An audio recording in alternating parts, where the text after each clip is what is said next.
गरीब बहू की अरबपति ससुराल में मनचाही शादी।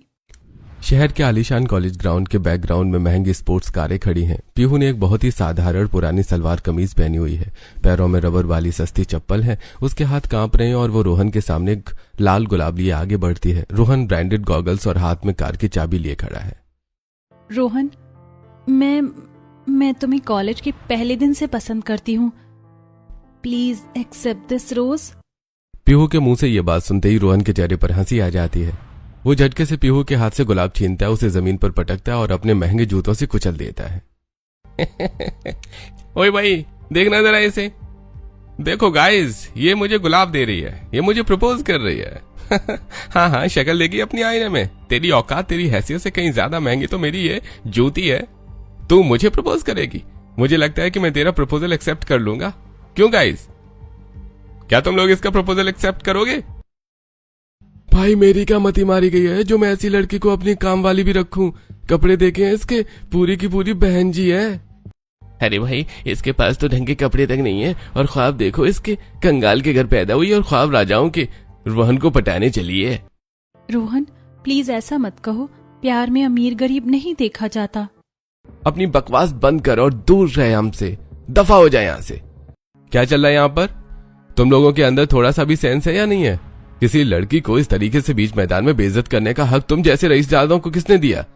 किसी भी लड़के को, किसी भी लड़की को इस तरह से बेइज्जत करने का हक नहीं होता है। जाओ, भागो यहाँ से। अनंत की कड़क आवाज सुनकर रोहन के दोस्त एक दूसरे को देखते हैं और अनंत के होलिये का मजाक उड़ाते हुए कमेंटबाजी करने लगते हैं। ओए देखो भाई, बड़ा वकील बनने आया है गरीबों का। हाँ भाई, खुद के खाने के ठिकाने नहीं है और ये बनेगा गरीब का वकील। चल बे, हट। अरे देखो तो सही, पीहू के हिमायती का हुलिया पैरों में कोल्हापुरी चप्पल पहनी हुई है, गरीबों वाली रेडी की शर्ट पैंट। इसने तो जाने कब से शेविंग और हेयर कट भी नहीं लिया। रोहन और उसके दोस्त इसी तरह की कमेंटबाजी करते हुए बड़बड़ाते हुए वहां से चले जाते हैं। अनंत जमीन पर बैठी पीहू को उठाने के लिए अपना हाथ आगे बढ़ाता है, लेकिन पीहू रोते हुए खुद खड़ी होती है और अपने कपड़े और हाथ पैर से धूल झाड़ने लगती है। तुम जाओ यहाँ से, मुझे किसी की हमदर्दी नहीं चाहिए। सारे लड़के एक जैसे होते हैं। अभी यहाँ नाटक कर रहे हो, कल तुम भी मेरी ऐसी ही बेइज्जती करके चले जाओगे, पता है मुझे। अरे बाबा, कूल डाउन। हर लड़का एक जैसा नहीं होता। अब इतना रो लियो तो बताओ, चाय पियोगी? चलो चाय की टपरी पर चलते हैं। चाय इस हालत में, और वो भी टपरी पर? अरे वो तुमने गाना नहीं सुना है क्या? आज फिर जीने की तमन्ना है। अब क्या हम चाय भी नहीं पी सकते हैं? चलो चलो टपरी पर। और वैसे भी इससे ज्यादा पैसे नहीं है हमारे पास। अनंत की ये मासूम और फनी बात सुनकर पीहू के उदास चेहरे पर एक प्यारी सी मुस्कान आ जाती है। दोनों एक दूसरे को देखकर हंसते हुए चाय की टपरी पर पहुंचते हैं। अनंत और पीहू बेंच पर बैठे हैं। अनंत 2 कटिंग चाय के गिलास लेकर आता है और एक पीहू की तरफ बढ़ाता है। अरे पीहू मैडम, ये चाय नहीं अमृत है। इसे पियोगी तो रोहन का वो गंदा चेहरा भूल जाओगी। और वैसे भी गरीब की चाय और अमीर की राय दोनों बहुत कड़वी होती हैं। पीहू चाय का गिलास पकड़ती है। तुम सच में अजीब हो अनंत। सब मेरा मजाक उड़ा रहे थे और तुम मुझे यहाँ चाय पिला रहे हो। तुम्हारे पास तो खुद के लिए भी पैसे नहीं होंगे। अरे खाली जेब में भी अगर सुकून की चाय मिल जाए तो समझो हम बादशाह हैं। और सुनो, ये टूटी चप्पल की फिक्र मत करो। घर जाते वक्त रास्ते में रामू मोची बैठता है, 2 रुपए में टांका लगा देगा, बिल्कुल नई जैसी चमकने लगेगी।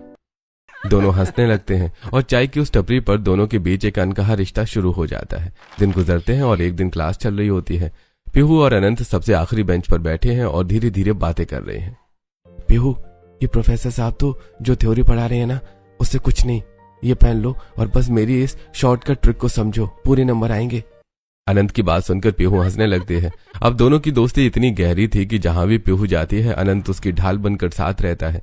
दोनों साथ में लाइब्रेरी में पढ़ते हैं और साथ में लंच में सूखी रोटियां और अचार शेयर करते हैं। और कॉलेज की छुट्टी के बाद अनंत पीहू को उसके घर के नुक्कड़ पर छोड़ता था। थैंक यू अनंत। तुम रोज कॉलेज से थकने के बाद मुझे यहाँ बस्ती तक छोड़ने आते हो, फिर तुम्हें अपने काम पर भी जाना होता है। तुम्हें बहुत देर हो जाती होगी ना? अरे यार पीहू, अब दोस्ती की है तो निभाना तो पड़ेगा ना। और वैसे भी इस बस्ती के आवारा कुत्तों और मजनुओं से तुम्हें बचाना मेरा फर्ज है। मुझे काम पर जाने में कोई देर नहीं होती, मेरी चिंता मत करो। फिर भी अनंत, तुम कॉलेज की पढ़ाई के साथ साथ ये पार्ट टाइम काम करते हो, खुद का ध्यान ही नहीं रखते। देखो बाल भी कितने बढ़ गए हैं तुम्हारे। अरे ये तो मेरा रॉक स्टार लुक है मैडम। और वैसे भी यार, दोस्ती में जान हाजिर है, ये रास्ता क्या चीज है। मुझे कोई देर नहीं होती, और वैसे भी अकेले जाने में तुम्हें डर लगेगा ना। चलो अब अंदर जाओ, कल सुबह टाइम पर कॉलेज पहुंच जाना। अनंत मुस्कुराते हुए पीहू को बाय करता है। इसी तरह 1 साल गुजर जाता है। पीहू और अनंत की दोस्ती और गहरी हो जाती है, और फेयरवेल के दिन पीहू एक सिंपल साड़ी और रोहन एक साधारण सूट में साथ में कॉलेज आते हैं उन्हें देखकर। अरे भाई देखो भाई, हमारी कॉलेज की गरीब लैला और उसका कंगाल मजनू फिर आ गए। 1 साल हो गया पर इनकी गरीबी में कोई कमी नहीं आई। सही कहा। देखो तो 2 गरीब एक साथ चल रहे हैं, 2 फटोली एक साथ कितने अच्छे लग रहे हैं ना। पीहू को उनकी बातें सुनकर गुस्सा आता है। तभी पीहू, जिनके पास खुद का कोई वजूद नहीं होता, वो दूसरों का मजाक ही उड़ाते हैं। चलो इन्हें भौंकने दो। तुम सही कह रहे हो अनंत। दोनों आगे बढ़ जाते हैं। पीछे खड़ा रोहन का ग्रुप चिढ़कर रह जाता है। कॉलेज खत्म होने के बाद एक दिन पीहू और अनंत एक पेड़ के नीचे घास पर बैठे वड़ा पाव खा रहे हैं। तभी उसके गाल और होठों के पास सॉस लग जाती है। अनंत अपनी जेब से टिश्यू पेपर निकालकर उसके गाल से सॉस साफ करने लगता है। हे भगवान, अनंत कितना अच्छा है। मुश्किल से मुश्किल वक्त में भी इसने मेरा साथ नहीं छोड़ा। इससे अच्छा और सच्चा लाइफ पार्टनर तो मुझे इस पूरी दुनिया में कभी मिल ही नहीं सकता। पीहू अनंत को लेकर काफी गंभीर हो जाती है, लेकिन तभी अरे नहीं नहीं पीहू, तू ये क्या पागलपन सोच रही है? तू अपनी औकात भूल गई क्या? अगर अनंत को तेरी इस सच्चाई का पता चल गया तो वो छोड़ देगा तुझे। पीहू उदास होकर अपनी नजरें झुका लेती है, लेकिन तभी अनंत भी उसे लेकर कुछ सोच रहा होता है। पीहू कितनी निश्चल और मासूम है। ये लड़की बिल्कुल भी लालची नहीं है। मेरे लिए इससे परफेक्ट लड़की कोई हो ही नहीं सकती। लेकिन अगर इसे मेरी सच्चाई पता चलेगी तो क्या ये मुझे स्वीकार करेगी? अनंत और पीहू दोनों के दिलों में एक दूसरे के लिए बेइंतहा प्यार है, लेकिन आखिर दोनों एक दूसरे से क्या छुपा रहे थे और क्यों? अरे बाप रे, 4 बज गए। अनंत, मुझे अब तुरंत घर जाना होगा। मुझे बहुत लेट हो रहा है। माँ राह देख रही होंगी। अरे हाँ, चलो पीहू, मैं तुम्हें छोड़ देता हूँ। और वैसे भी शाम को मुझे भी अपने काम पर निकलना है। पीहू तेजी से अपने कदम बढ़ाती है और हाँफती हुई घर के अंदर कदम रखती है। उसकी माँ सुनीता चूल्हे पर रोटी बना रही होती है। पीहू बेटी, अच्छा हुआ तू आ गई। पास वाले बड़े चौधरी जी के घर में कल से 2 दिन की शादी का काम है। बर्तन मांजने के लिए उन्हें और औरतों की जरूरत है। पैसे अच्छे दे रहे हैं। देख बेटी, घर का राशन खत्म है। तेरे बाबूजी की दवाई भी लानी है। कल तू कॉलेज मत जाना, मेरे साथ काम पर चलना। ठीक है माँ, आप फिक्र मत करो। मैं कल कॉलेज नहीं जाऊंगी। मैं चलूंगी आपके साथ। अगले 2 दिन एक तरफ पीहू पसीने से तरबतर और साबुन से सने हाथों से काले जल चुके पतीले मांज रही है। दूसरी तरफ कॉलेज ग्राउंड में अनंत हाथ में पुराना फोन लिए पागलों की तरह चक्कर काट रहा है। 2 दिन हो गए, पूरे 2 दिन पीहू ने मेरा एक भी फोन नहीं उठाया। ऐसा तो कभी नहीं हुआ। वो एक दिन भी कॉलेज बंक नहीं करती, फिर अचानक कहाँ गायब हो गई? हे भगवान, कहीं वो किसी मुसीबत में तो नहीं है? अनंत पागलों की तरफ भागता है। वो पीहू की एक कॉलेज फ्रेंड से मिन्नतें करके उसका पता पूछता है और सीधे उसके घर जाता है, जहां पीहू के बीमार पिता से शादी वाले घर का पता बताते हैं। अनंत हाफता हुआ उस पता पर पहुंचता है और छिपकर दीवार के पीछे से देखता है। पीहू जमीन पर बैठी रोते हुए भारी और जल चुके बड़े बर्तनों को पूरी ताकत से रगड़ रही है। तभी पीहू की नजर अनंत पर पड़ती है। अनंत, तुम यहाँ? हे भगवान, ये क्या हो गया? मेरा सबसे बड़ा डर सच हो गया। इसने मुझे इस हालत में देख लिया। मेरी कंगाली का ये बदसूरत सच इसके सामने आ गया। पीहू, तुम यहाँ? ये क्या कर रही हो तुम? नहीं अनंत, मुझे मत देखो प्लीज, मुझे मत देखो। पीहू रुक जाओ, मेरी बात सुनो पीहू। पीहू बिना कुछ सुने पागलों की तरह रोती हुई अपने काले हाथों को छुपाकर वहां से बाहर की तरफ भागती है। अनंत पीछे से चिल्लाकर लगातार भागता है और पीहू कमरे के अंदर भागकर आती है और झटके से दरवाजा बंद करके कुंडी चढ़ा लेती है। वो दरवाजे से पीठ टिकाकर अपने घुटनों में सिर छुपाकर फूट फूट कर रोने लगती है। तभी बाहर से अनंत, पीहू दरवाजा खोलो पीहू, प्लीज एक बार मेरी बात सुनो। तुम मुझसे अपनी नजरें क्यों चुरा रही हो? तुम इस तरह मुझसे दूर क्यों भाग रही हो? चली जाओ यहाँ से अनंत, मैं हाथ जोड़ती हूँ तुम्हारे आगे। प्लीज हमेशा के लिए चले जाओ यहाँ से। तुमने देख लिया ना कि मैं असल में क्या हूँ। यही मेरी औकात है, यही मेरी कड़वी सच्चाई है। अब तुम भी मुझसे नफरत करोगे, रोहन की तरह मेरी बेइज्जती करोगे। चले जाओ। अनंत दरवाजे को जोर से धक्का देकर खोलता है और सीधे अंदर आ जाता है। वो जमीन पर बैठी पीहू के सामने घुटनों के बल बैठ जाता है और जबरदस्ती उसके हाथ थाम लेता है।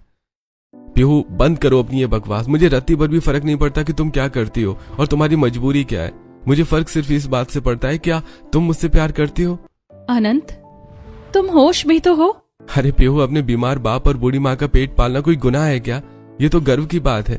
पीहू, क्या तुम मुझे पसंद करती हो? मुझसे शादी करोगी?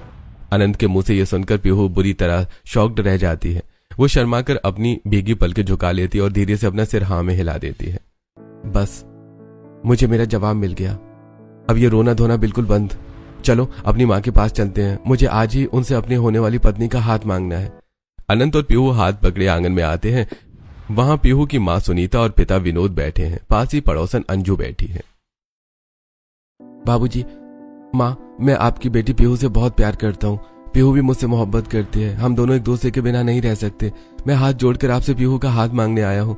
मैं आपकी बेटी से शादी करना चाहता हूँ।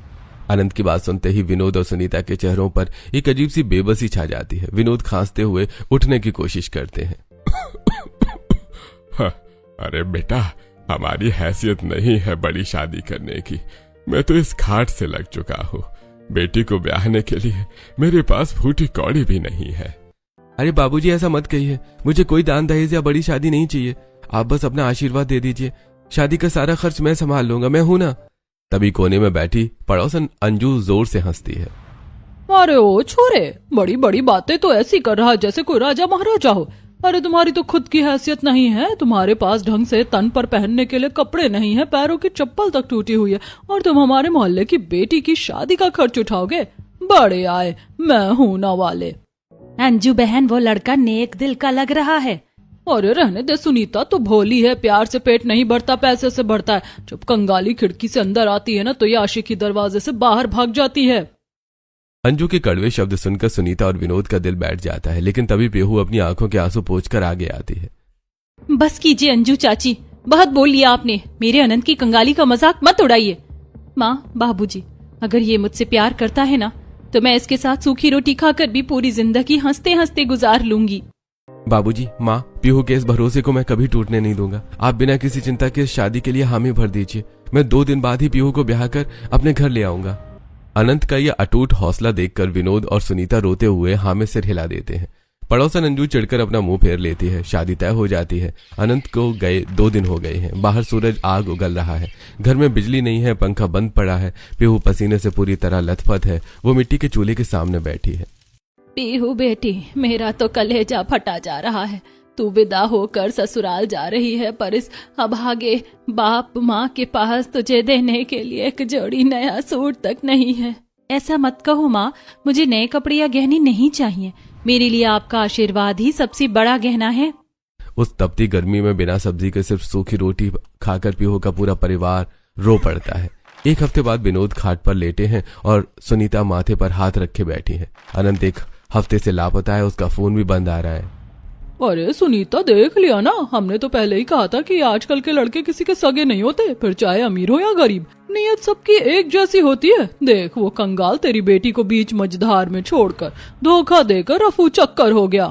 पीहू बेटी, वो औरत सच ही कह रही है। अच्छा हुआ जो हमने तुझे उस दिन उसके साथ नहीं भेजा। अगर भेज देते तो न जाने हमारी बच्ची का क्या हश्र होता। अरे दूध का जला छाछ भी फूक फूक कर पीता है, पर तूने तो उस अजनबी पर आंख बंद करके भरोसा कर लिया। अपनों के ये कड़वे ताने पीहू के कलेजे को चीर रहे थे। वो दौड़कर घर के अंदर छोटे से मंदिर के सामने कांपते हाथों से भगवान की मूर्ति के सामने हाथ जोड़कर घुटनों के बल बैठ जाती है। हे भगवान, प्लीज मेरे साथ ऐसा मत करना। मेरे इस भरोसे को गलत साबित मत होने देना। एक बार पहले ही मैं रोहन से प्यार करके अपना दिल बुरी तरह तोड़वा चुकी हूँ। अब की बार मैं ये दर्द नहीं झेल पाऊंगी। मेरे अनंत को वापस ले आओ, प्लीज लाओ। पीहू रो रही होती है कि तभी दरवाजे पर जोर से दस्तक होती है। पीहू दौड़कर दरवाजा खोलती है। दरवाजा खुलते सामने अनंत खड़ा है, लेकिन आज उसके बड़े हुए बाल कटे हुए हैं, शेविंग एकदम परफेक्ट है और उसने एक बेहद महंगा आलीशान ब्लैक सूट बूट पहना हुआ है। अनंत, तुम ये तुम क्या पहन कर आए हो? और ये सूट, इतने महंगे कपड़े कहाँ से किराए पर लेकर आए हो? तुम पागल हो गए हो क्या? अरे बाबा, कूल डाउन, किराए का नहीं है ये। तुम बस देखती जाओ पीहू, तुम्हारा ये अनंत आ गया है, अब देखो आगे आगे होता है क्या। अनंत मुस्कुराते हुए पीहू का हाथ थाम कर उसे गली की तरफ ले जाता है। पूरी बस्ती के लोग और पड़ोसन अंजू बाहर आ जाते हैं। गली के नुक्कड़ पर एक चमचमाती हुई करोड़ों की आलीशान काली मर्सिडीज कार खड़ी है। अरे देखो, ये कंगाल इतनी बड़ी गाड़ी कहाँ से ले आया? जरूर कहीं से चोरी करके लाया होगा, या फिर किसी अमीर बाबू की गाड़ी किराए पर उठाकर लाया है। बाबूजी, माँ, गाड़ी तैयार है, आप चलिए, इस गाड़ी में बैठिए। आज मैं अपनी दुल्हन को उसके असली घर लेकर जाऊंगा। पीहू अपने माता पिता के साथ कार की पिछली सीट पर बैठती है। उसकी आंखों पर अनंत ने अपने हाथों से एक रेशमी काली पट्टी बांधी हुई है। कार बस्ती की उबड़ खाबड़ सड़कों से निकलकर शहर के सबसे महंगे और आलीशान महेंद्र विला दरवाजे के अंदर दाखिल होती है। चारों तरफ मखमली घास के बगीचे और फव्वारे चल रही है। अनंत, तुमने मेरी आंखों पर ये काली पट्टी क्यों बांधी है?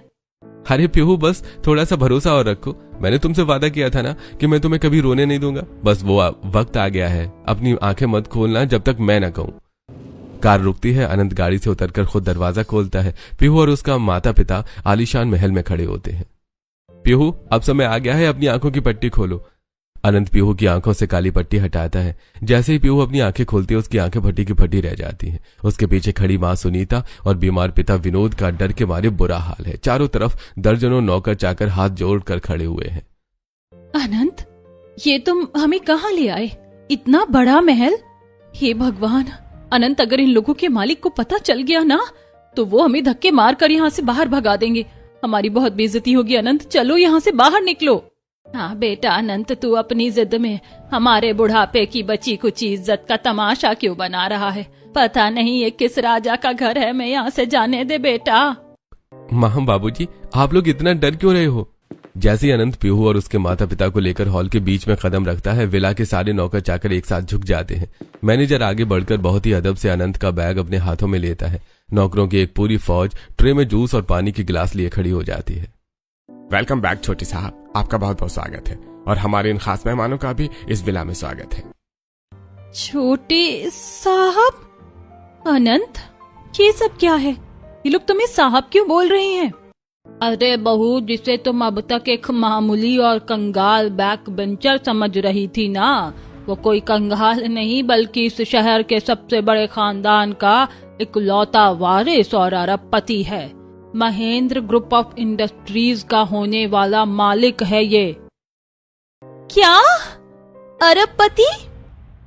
हाँ पीहू, दादी बिल्कुल सच कह रही हैं। दरअसल मैं अपनी फैमिली का एक पुराना रिवाज पूरा कर रहा था। हमारे खानदान में ये नियम है कि वारिस को बिना किसी पैसे के 1 साल तक खुद को जमीन पर रहकर साबित करना होता है। मैं बस वही टास्क पूरा कर रहा था और इसी कंगाली और भागदौड़ के बीच मुझे तुम मिल गई, जिसने मेरी गरीबी से प्यार किया, मेरी दौलत से नहीं।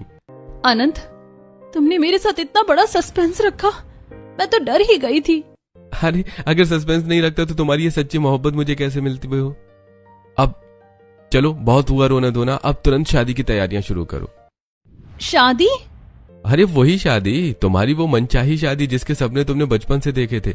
अब इस अरबपति ससुराल के घर में तुम्हारी विदाई भी उसी शाही अंदाज में होगी जैसे तुमने सोची थी। अनंत की बात सुनकर पूरा विला तालियों की गड़गड़ाहट से गूंज उठता है। पीहू के बीमार पिता विनोद और मां सुनीता की आंखों में खुशी के आंसू आ जाते हैं। अनंत और पीहू टेरेस की मुंडेर पर बैठे हैं। पीहू ने अपना सिर बहुत ही सुकून से अनंत के कंधे पर रखा हुआ है। दोनों नीचे शहर की टिमटिमाती लाइटों को देख रहे हैं। तुमको पता है अनंत, मेरा हमेशा से बस एक ही छोटा सा ख्वाब था कि मेरी शादी मेरी मनचाही हो, मेरा दूल्हा भी बिल्कुल मेरी पसंद का हो और मेरा लहंगा भी मेरी पसंद का हो। अच्छा, और क्या क्या ख्वाब है तुम्हारी इस मनचाही शादी के? मुझे भी तो पता चले। एक बार ना मैं एक बड़े घर की शादी में बर्तन साफ करने के काम के लिए गई थी। वहां मैंने पहली बार देखा था कि शादी से पहले दूल्हा दुल्हन का बहुत ही सुंदर लहंगे और शेरवानी में प्रॉपर प्री वेडिंग शूट होता है। और जब शादी होती है ना अनंत, तो मंडप के पीछे एक बहुत बड़ी LED स्क्रीन लगी होती है। उस स्क्रीन पर उन दोनों के प्री वेडिंग शूट के खूबसूरत वीडियो चल रहे होते हैं। हाँ, और क्या देखा था तुमने वहाँ? जैसे ही दूल्हा और दुल्हन एक दूसरे को वरमाला पहनाते हैं ना, अचानक से बहुत सारे ढोल नगाड़े बजने लगते हैं, आसमान में रंग बिरंगे पटाखे छूटने लगते हैं। पूरी शादी एकदम कड़क और ग्रैंड होती है। पर ये सब तो सिर्फ अमीर लोगों के नसीब में होता है ना अनंत। हमारी किस्मत में तो सूखी रोटी भी मुश्किल से मिलती है। तुम्हारे सपने अधूरे नहीं रहेंगे पीहू, ये वादा है मेरा तुमसे। दादी कजरी जी के मुंह से अनंत के अरबपति होने का सच सुनकर पीहू और उसका परिवार हैरान हो जाता है। तभी अनंत के माता पिता महेंद्र जी और गायत्री जी आगे बढ़ते हैं। अरे मेरी भोली बच्ची, तुम इतनी हैरान क्यों हो रही हो? जब मेरे बेटे ने मुझे तुम्हारे बारे में बताया कि तुमने उसकी कंगाली से प्यार किया है, तो मेरा सीना गर्व से चौड़ा हो गया। विनोद जी, सुनीता जी, आप लोग धन्य हैं जो आपने ऐसे स्वाभिमानी और नेक दिल बेटी को जन्म दिया। अनंत, तो तुमने वो टेरेस पर कही हुई मेरी सारी बातें याद रखी थी? मैंने तुमसे कहा था ना पीहू कि मैं तुम्हारी किसी भी सपने को अधूरा नहीं रहने दूंगा। जो कुछ तुमने उस दिन मुझसे कहा था, वो प्री वेडिंग शूट, वो बड़ी LED स्क्रीन, वो ढोल नगाड़े और पटाखे, वो सब कुछ बाहर तुम्हारे इंतजार कर रहे हैं। चलो पीहू, अब अपनी मनचाही शादी के लिए तैयार हो जाओ। अनंत की बात सुनकर पीहू की आंखों से खुशी के आंसू छलक पड़ते हैं। तभी पीछे खड़ी अनंत की छोटी बहन नित्या गुस्से में आगे आती है। Stop it mom, stop it dad. भैया, मुझे आपसे ये उम्मीद बिल्कुल नहीं थी कि आपने ये गरीबी वाला टास्क पूरा करते करते और खुद को साबित करते करते अपनी सोच और अपनी पसंद भी इतनी डाउन क्लास कर ली। आप घरों में बर्तन मांजने वाली को आप हमारे घर की बहू बनाएंगे? क्या ये लड़की हमारे खानदान की परंपरा, प्रतिष्ठा और अनुशासन को समझ पाएगी? नित्या की इतनी बदतमीजी सुनते ही हॉल में सन्नाटा हो जाता है। ओए चुप कर रही हॉलीवुड की औलाद, बहुत जबान चलने लगी है तेरी। परंपरा और प्रतिष्ठा की दुहाई किसे दे रही है तू? हम सब ने, इस घर के बड़ों ने पीहू को पसंद कर लिया है ना, तो बस बात वहीं खत्म। और सुन, मुझे अच्छे से पता है कि मेरा पोता कितना समझदार है। मेरे पोते की खुशी जिस चीज में है, उसकी शादी उसी से होगी। चल चुपचाप कोने में जाकर बैठ। धत तेरे की। यार दादी, आप हमेशा कुछ भी बोलते हो, जब देखो तब मुझे ही डांटती रहती हो। मुझे छोटा समझकर हमेशा सबके सब दबाते रहते हैं इस घर में। आने तो दो इस बर्तन मांजने वाली को इस घर में, फिर बताती हूँ इसे। पीहू बेटी, तुम इसकी बातों का बिल्कुल बुरा मत मानना। हमारी लाडो थोड़ी ना समझ है, पर दिल की बुरी नहीं है। अगले दिन सुबह अनंत की माँ गायत्री, दादी कजरी जी और नंद नित्या पीहू के रिजॉर्ट जाती है। उनके पीछे नौकर हाथों में चांदी के बड़े बड़े थाल, करोड़ों के हीरे जवाहरात, रेशमी कपड़े और शगुन का सामान लेकर चल रहे हैं। इसके अलावा शहर के सबसे महंगे hair artist, international makeup artist और ग्रूमिंग एक्सपर्ट्स भी अंदर आते हैं। पीहू और उसकी माँ सुनीता ये देखकर हैरान रह जाती हैं। माँ जी, दादी जी, ये सब क्या है? इतने सारे लोग और ये सब शगुन? मुझे इस सब की आदत नहीं है। अरे मेरी भोली बच्ची, तुम अब कोई साधारण लड़की नहीं हो। तुम्हारी इस अरबपति ससुराल में मनचाही शादी होने वाली है, तो तुम्हें हमारी इस रियासत की रानी की तरह तैयार भी तो होना पड़ेगा ना। सुनो सबके सब, हमारी होने वाली बहू को ऐसे तैयार करो कि सगाई के मंच पर जब मेरा बेटा इसे देखे तो उसकी नजरें ना हटें। टीम तुरंत काम पर लग जाती है। पीहू को एक बेहद खूबसूरत पेस्टल लहंगे में तैयार किया जाता है। सगाई का फंक्शन बहुत ही आलीशान और छोटा रखा जाता है, जहां अनंत और पीहू एक दूसरे को हीरे की अंगूठी पहनाते हैं। इसके बाद दोनों प्री वेडिंग शूट के लिए जाते हैं। पीहू ने एक भारी घेरदार लाल रंग का गाउन पहना है और अनंत ने ब्लैक सूट पहना है। दोनों ताजमहल के सामने खड़े हैं। परफेक्ट मैम, थोड़ा सा और क्लोज। हाँ, आप एक दूसरे को आंखों में देखिए। Smile please. अनंत, मुझे अभी भी अपनी किस्मत पर यकीन नहीं हो रहा। साक्षात ताजमहल के सामने इतने महंगे कपड़ों में मैं सच में कोई सपना तो नहीं देख रही ना? पीहू, तुम्हारी आंखों में जो आंसू है ना, उन्हें रोक कर रखो, क्योंकि आज के बाद तुम्हें अपनी जिंदगी में सिर्फ मुस्कुराना है।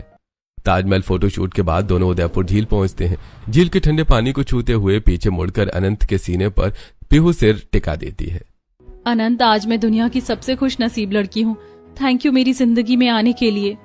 हाँ, थैंक यू तो मुझे कहना चाहिए पीहू, जिसने मेरे इस गरीब रूप से निश्चल प्यार किया। प्री वेडिंग शूट के बाद दोनों घर वापस आते हैं। कल पीहू की शादी है। पीहू बालकनी की रेलिंग पर हाथ रखकर अकेले तारों को देख रही है। उसके हाथ में रखे फोन की घंटी बजती है। स्क्रीन पर अनंत का नाम चमकता है। हेलो अनंत। हेलो मेरी होने वाली दुल्हनिया, जरा सामने देखो, रिजॉर्ट के ठीक सामने वाले घर की टेरेस पर। क्या सोच रही हो तुम इन चमकते हुए तारों को देखकर? अनंत, तुम वहां हो? मैं बस यही सोच रही थी, कहीं ये सपना तो नहीं, और कहीं मेरी आंख खुली और ये सब गायब ना हो जाए। अरे कल पीहू, तुम्हारी इस अरबपति ससुराल में वैसी ही शादी होगी जैसी तुमने सोची थी। क्या तुम्हें अब भी अपने इस अनंत पर विश्वास नहीं है? विश्वास तो खुद से ज्यादा है तुम पर, लेकिन इतनी बड़ी खुशियां झेलने की आदत नहीं है ना इस गरीब को। अच्छा बाबा, अब ज्यादा मत सोचो, चलो अब चुपचाप सो जाओ। कल के ग्रैंड डे के लिए तुम्हारी ये ब्यूटी स्लीप बहुत जरूरी है। आखिर मेरी दुल्हन को सबसे खूबसूरत जो दिखना है। I love you Pihu. I love you too Anant. Good night. शादी का दिन आ चुका है। पूरे लॉन को सफेद गुलाबों और महंगे झूमरों से सजाया गया है। एंट्री गेट से लेकर स्टेज तक एक ग्लास एंट्री बनाया गया है, जिसके नीचे पानी और तैरते हुए दिए दिख रहे हैं। चारों तरफ देश विदेश से आए अमीर मेहमान और वीआईपी लोग खड़े हैं। लॉन के प्रवेश द्वार पर बड़े बड़े स्टैंड्स लगे हैं, जिन पर पीहू और अनंत के ताजमहल और उदयपुर के प्री वेडिंग शूट के खूबसूरत वीडियो तस्वीरें चल रही हैं। हे भगवान, इतने सारे मेहमान, इतने बड़े बड़े लोग। विनोद जी, अपनी पीहू की किस्मत तो देखो, चारों तरफ मेहमान ही मेहमान भरे पड़े हैं। मेरी आंखों पर तो यकीन ही नहीं हो रहा। ये सब उस परम पिता परमेश्वर की कृपा और हमारे दामाद का बड़प्पन है सुनीता। हमारी बेटी सच में महलों की रानी बन गई। तभी अचानक शहनाई और क्लासिकल संगीत की धुन तेज हो जाती है। ट्रेडिशनल कपड़ों में सजी क्लासिकल डांसर से स्टेज के रास्ते दोनों तरफ डांस करने लगती हैं। पीहू की सहेलियां और ब्राइड मेड्स आगे बढ़ती हैं और उनके ठीक पीछे से पीहू की भव्य कांच वाली एंट्री होती है। पीहू ने सुर्ख लाल रंग की बेहद कीमती भारी लहंगा पहना है। वो घूंघट के पीछे से धीरे धीरे कदम बढ़ाती हुई आगे बढ़ रही है। वो स्टैंड्स पर प्री वेडिंग के अपने वीडियोस देखती है। हे भगवान, मुझे ऐसा क्यों लग रहा है कि मेरी मनचाही शादी का वो अधूरा सपना आज सच में पूरा होने वाला है। क्या सच में ये सब मेरे लिए है? पीहू जैसे ही कदम बढ़ाकर स्टेज पर पहुंचती है, शेरवानी पहने दूल्हे के रूप में सजे अनंत सामने आता है। ठीक उसी पल चारों तरफ से पार्टी पॉपर्स जोरदार आवाज के साथ फूटते हैं। आसमान रंग बिरंगे पटाखों की रोशनी और ढोल नगाड़ों की थाप से पूरा रिजॉर्ट गूंज उठता है। देवियों और सज्जनों, अब घड़ी आ चुकी है वरमाला की। हमारे दूल्हा और दुल्हन आगे बढ़ें। दोनों के हाथों में गुलाब के फूलों की खूबसूरत और भारी वरमाला दी जाती है। जैसे दोनों एक दूसरे के गले में माला डालने के लिए हाथ आगे बढ़ाते हैं, अनंत स्टेज के बगल में खड़े होकर एक नौकर को इशारा करता है। नौकर तुरंत रिमोट का बटन दबाकर स्टेज के पीछे से लगे विशाल पर्दे को हटा देता है। पर्दे के हटते ही वहां एक विशाल एलईडी स्क्रीन जगमगा उठती है। ये तो वही स्क्रीन है जो मैंने उस सपने में देखी थी। उस विशाल स्क्रीन पर ठीक उसी पल लाइव टेलीकास्ट चल रहा होता है, जिसमें पीहू हाथ में वरमाला लिए दिख रही है। आसमान में पटाखे फूट रहे हैं, ढोल बज रहे हैं और सभी मेहमान खड़े होकर जोर जोर से तालियां बजा रहे हैं। पीहू अपनी आंखें कभी स्क्रीन पर देखती है तो कभी आसमान के पटाखों पर और कभी अपने सामने खड़े अनंत को। Thank you Anant, thank you so much. आज तुम्हारी वजह से मेरी इस अरबपति ससुराल में मुझ जैसी गरीब बेटी की मनचाही शादी का सपना पूरा हो गया। तुमने मेरा वो अधूरा ख्वाब सच कर दिया।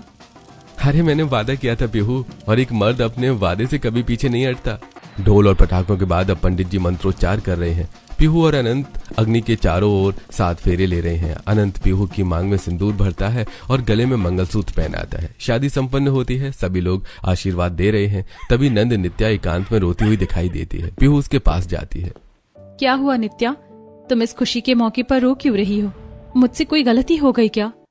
नहीं भाभी, गलती आपसे नहीं मुझसे हुई है। मैंने आपको इतना गलत समझा, आपकी गरीबी का मजाक उड़ाया, लेकिन सच तो यह है कि मेरा खुद कॉलेज के एक बहुत ही साधारण लड़के से अफेयर चल रहा है, जिससे मैं बहुत प्यार करती हूँ। और मैं अंदर ही अंदर डर रही थी कि डैड और दादी मेरी शादी कभी मेरी पसंद के लड़के से नहीं करवाएंगे।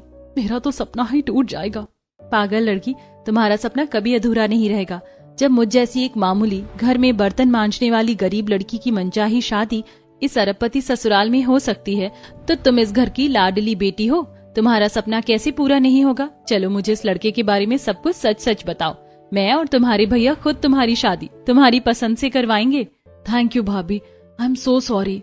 विदाई का समय आ चुका है। पीहू अपनी माँ के गले लगकर फूट फूट कर रो रही है। तभी सुनीता रोते हुए आगे बढ़ती है और अनंत के हाथ जोड़ लेती है। दामाद जी, हम बहुत किस्मत वाले हैं कि हमारी गरीब बेटी को आप जैसा देव तुल्य पति मिला। लेकिन दामाद जी, एक गरीब माँ बाप का कलेजा आज बहुत डर रहा है। आपने भी न्यूज में सुना ही होगा, आजकल लोग थोड़े से दहेज के लिए लालच में आकर मासूम बेटियों को जिंदा मार दे रहे हैं, उन्हें तड़पा रहे हैं। आप तो बहुत अमीर घराने से हैं। हम गरीब माँ बाप का ये दर्द और ये आंसू जरूर समझना दामाद जी। हमारी बेटी के साथ कुछ गलत मत होने देना। हाँ बेटा, कलयुग का जमाना है। अखबारों में बेटियों पर जुल्म की खबरें देखकर रूह कांप जाती है। हमारी बेटी बहुत नाजुक है, उसके पास कोई धन दौलत नहीं है, बस उसका ख्याल रखना बेटा। माँ बाप के मुंह से समाज के इस खौफनाक सच और अपनी बेटी की सुरक्षा की भीख मांगते देखकर वहां खड़े सभी की आंखों में आंसू आ जाते हैं। अरे माँ जी, बाबूजी, प्लीज शांत हो जाइए और अपने इस दामाद पर भरोसा रखिए। मैं अपनी जान दे दूंगा, लेकिन पीहू की आंखों में दुख का एक आंसू भी नहीं आने दूंगा।